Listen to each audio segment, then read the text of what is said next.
ଦୀର୍ଘ ଦିନ ହେଲା ଅର୍ଦ୍ଧନିର୍ମିତ ଅବସ୍ଥାରେ 3ଟି ପୋଲ।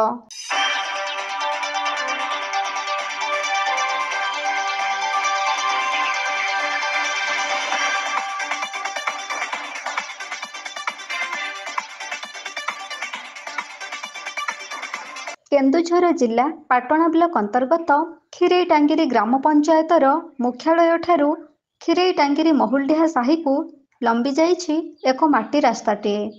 ସେହି ରାସ୍ତାର ଉନ୍ନତିକରଣ ପାଇଁ 49 ନମ୍ବର ଜାତୀୟ ରାଜପଥରୁ ମହୁଲଡିହା ସାହି ପର୍ଯ୍ୟନ୍ତ 3ଟି ପୋଲ ନିର୍ମାଣ ପାଇଁ କାର୍ଯ୍ୟାରମ୍ଭ ହୋଇଯାଇଛି। କିନ୍ତୁ ଦୁଃଖର ବିଷୟ ଯେ ନିର୍ମାଣ କାର୍ଯ୍ୟ ଦୀର୍ଘ ଦିନ ହେଲା ଆରମ୍ଭ ହୋଇଥିଲେ ମଧ୍ୟ ତାହା ଏପର୍ଯ୍ୟନ୍ତ ସମ୍ପୂର୍ଣ୍ଣ କରାଯାଇ ପାରୁନାହିଁ, ଯାହା ଫଳରେ ଦୈନନ୍ଦିନ ଜୀବନରେ ଏହି ରାସ୍ତା ଉପରେ ଭରସା କରି ଚାଲୁଥିବା ଲୋକମାନେ ନାହିଁ ନଥିବା ଅସୁବିଧା ଭୋଗୁଛନ୍ତି। ବର୍ଷା ଦିନ ହୋଇଥିବା ଯୋଗୁଁ ପୋଲ ନିର୍ମାଣ ପାଇଁ କରାଯାଇଥିବା ଅସ୍ଥାୟୀ ରାସ୍ତାର ଅବସ୍ଥା ମଧ୍ୟ ଅତି ଶୋଚନୀୟ ହୋଇପଡ଼ିଛି। ପୋଲ ନିର୍ମାଣ କରୁଥିବା ଠିକା ସଂସ୍ଥା ଏହି ଅର୍ଦ୍ଧନିର୍ମିତ କାର୍ଯ୍ୟକୁ ତୁରନ୍ତ ସମ୍ପୂର୍ଣ୍ଣ କରିବା ପାଇଁ ଚେଷ୍ଟା କରୁନଥିବା ବେଳେ ଏହି ରାସ୍ତାରେ ନିର୍ଭର କରି ଚାଲୁଥିବା ଲୋକମାନଙ୍କ ଅବସ୍ଥା ବୁଝୁଛି କିଏ?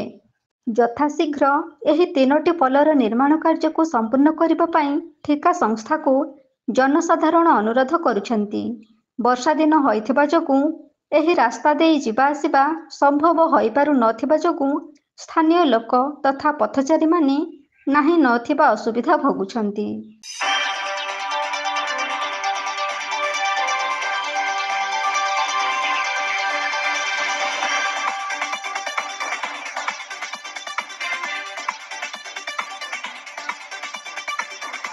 କେନ୍ଦୁଝରରୁ ବାସୁଦେବ ସିଂଙ୍କ ରିପୋର୍ଟ, এবি ନ୍ୟୁଜ।